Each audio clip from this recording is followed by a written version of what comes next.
Hello All Blacks fans. Anton Lienert-Brown has a nervous wait ahead of him after a challenge that saw him sent from the field in the Chiefs' loss in the Super Rugby Pacific Final against the Crusaders. If you don't want to miss this and other news, subscribe to the channel now so that YouTube continues to send you the news that I bring you daily about the All Blacks. Now let's get the news. The 56-test All Blacks midfielder was shown a yellow card for a face-to-face tackle with Crusaders wing Dallas McLeod, with Lienert-Brown failing to lower his height when attempted to tackle McLeod, who had just caught the ball from a kick. The collision saw Lienert-Brown parked for 10 minutes and, after a TMO review, the punishment remained as such. McLeod was taken from the field for a head injury assessment and did not return to the match. While Lienert-Brown was able to play on, the citing commissioner has ruled the incident met the red card threshold for foul play. Lienert-Brown is alleged to have contravened Law 9.13, a player must not tackle an opponent dangerously, and his case will be considered by the Sanzer Foul Play Review Committee on Monday.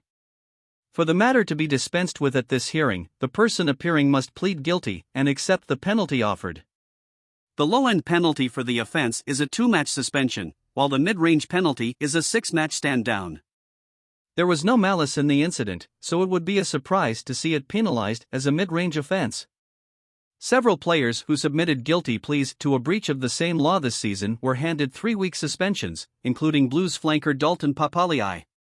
Any suspension would likely see Lienert-Brown's availability for the All Blacks' first run of games for the year impacted, starting with their Rugby Championship opener against Argentina in Mendoza on July 9.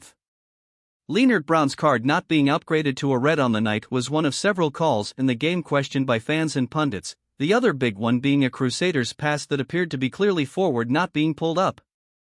While the Crusaders lost McLeod, who heard his name read out in the All Blacks for the first time when Ian Foster announced his Rugby Championship squad, for the match, Chafihaki came on and handled an extended role well under the additional pressure of the final.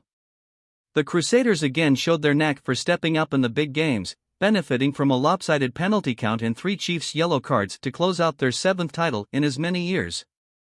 Of the points they scored in the 25-20 win, 22 were chalked up during the 30 minutes in which they had the numbers advantage. What do you think Anton Lienert-Brown's punishment should be? Leave your comment below. Your opinion is very important for All Blacks. I'll be back soon with more news.